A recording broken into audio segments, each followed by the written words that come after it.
For this video, I'll be in Florissant, which is a large St. Louis suburb in North County. In fact, it's the largest suburb in all of St. Louis County. And despite that, we're only going to be seeing the old downtown area in this video. I begin south of Old Town while heading north on Graham Road, which is one of the main thoroughfares in the area. Well, let's lay down some context and talk about the history of the place. St. Louis is one of the oldest major cities in the country. Back in the day, the Mississippi River was America's interstate highway, which allowed St. Louis to grow and be one of America's first major cities. Well, as St. Louis started to boom in industry and population, there were some other towns that were able to establish themselves within a close proximity of St. Louis, and Florissant was one of them. As the city's website claims, it's one of the oldest settlements in all of Missouri. Florissant is thought to have been established as early as 1786 by the Spanish with a population of only about 40. That's pretty significant, as it was founded in the 18th century, as most places this far west weren't inhabited by European settlers until the late 19th century. The initial group of Spanish settlers, however, called the place St. Ferdinand in honor of their king's patron saint. Later on, a wave of French settlers came into town, which explains the names of most of the streets.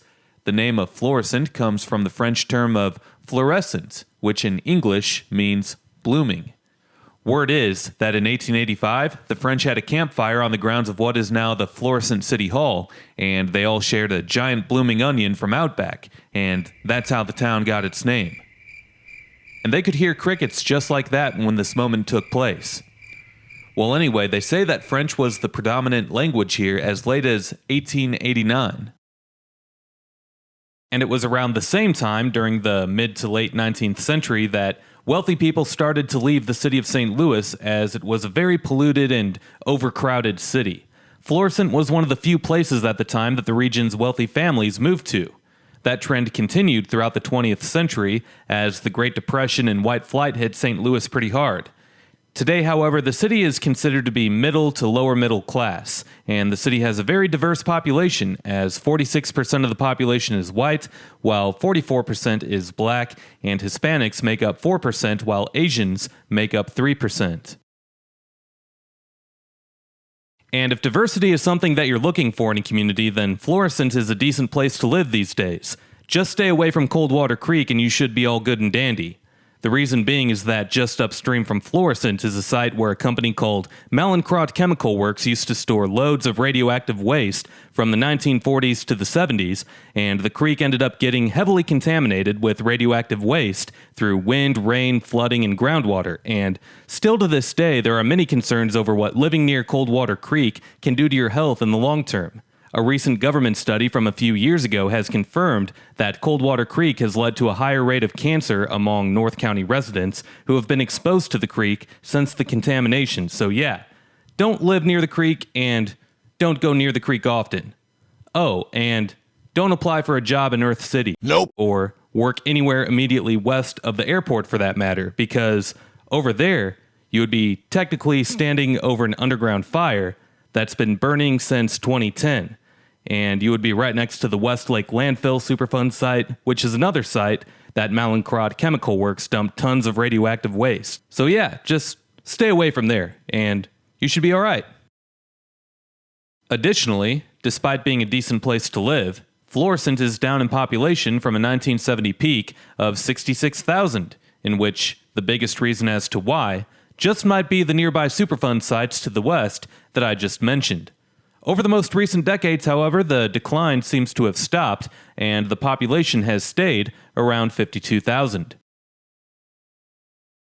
Now onto the economic stats, as the U.S. Census estimates the current population to be just below 52,000, and the median household income is $58,000 per year. The median home value is very low, as it's just over $100,000.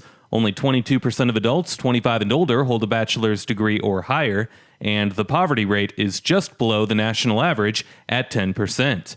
When it comes to the crime rates, Florissant measures out pretty well, with both the violent and property crime rates coming in below the national average. The schools could be better here though, and Area Vibes gives Florissant a livability score of 76 out of 100, with commute times, employment, and schools receiving the lowest grades. Expanding on the commute times, as the average commute time for a Florissant worker is 26 minutes. I-270 is on the far southern edge of the city, so most of the residents have to travel quite a ways before they can access the freeway. And unless you're working at the airport, or maybe you're working in Earth City, which we've already talked about why you don't want to do that. Nope. But there isn't really a large employment area nearby. Working in either downtown Clayton or downtown St. Louis could take you 30 minutes with rush hour traffic, and that's about the same time it would take you for most other regional office or industrial centers, so that might be the biggest downside to living in Florissant when compared to other desirable suburban areas of West County, as there isn't really a high concentration of high-paying jobs anywhere immediately close to Florissant. Well, there isn't much else to say, as when you drive around Old Town Florissant, there isn't really anything spectacular, and I don't mean that as a bad thing. It's just that you see single-family ranch homes almost everywhere you look, and it's not like there's a collection of architecture or anything like that. There's a few historic churches, and I'll point them out as we go along, but otherwise, it's pretty bland for a old historic town that was founded back in the late 1700s, I would say. Well, anyway, enjoy the elevator music.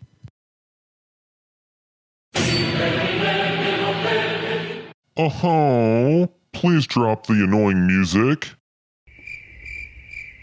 I think what Bill meant there was drop that beat, which I'm about to do. So yes, once again, enjoy the elevator music. Because there isn't really much else to talk about at this point. So yeah.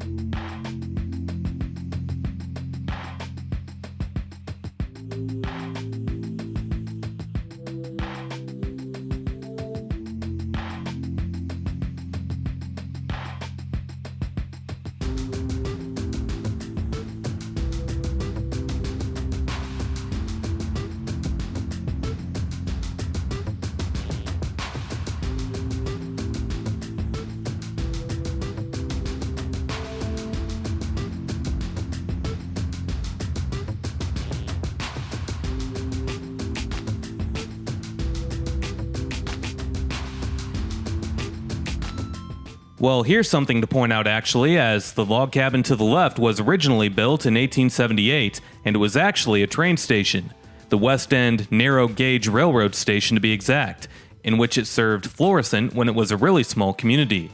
Before automobiles, Florissant was pretty distant from St. Louis, but the railroad helped the town grow, and the town has been able to preserve this log cabin, which used to be the town's train station.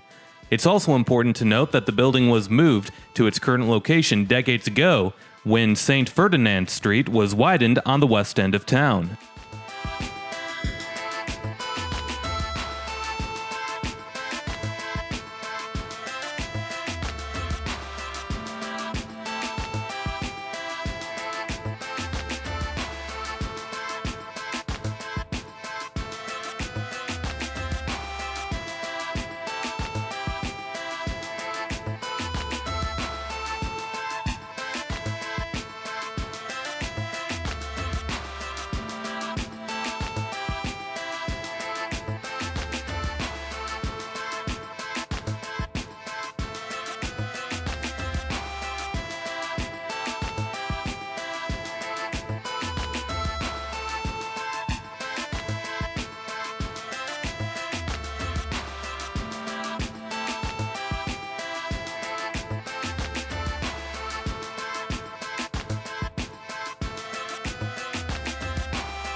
And it appears that this is the town's main street, with commercial buildings lining both sides of the street throughout its stretch through Old Town Florissant.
To the right is Sacred Heart, which was established as the second church in Florissant back in 1866, as the town saw a sharp increase in German residents at the time.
And straight ahead is the old St. Ferdinand Shrine, which claims to be the oldest Catholic church between the Mississippi River and the Rocky Mountains. There seems to be a lot of places in the St. Louis area that claim to be the oldest whatever west of the Mississippi. Anyway, the building was first constructed back in 1819 as a convent, while the church was added on a few years later in 1821. With that said, I do end the video here. And do me a favor, as if you enjoyed this video, make sure to drop a like, comment, and subscribe if you haven't already, as doing all of those things helps these videos destroy the evil monster that is the YouTube algorithm. Also make sure to hit that notification bell and select yes, so that you can be notified every time that I upload a new video. If you enjoyed this video, then you might enjoy checking out some of the featured playlists on this channel. Videos with amazing insights on other places like what you saw here can be found in my St. Louis Suburbs playlist or in my Missouri playlist. Last but not least, if you can't get enough of me on here, you can always go follow me on my other social media accounts, and those links are below. We'll see you next time. Peace.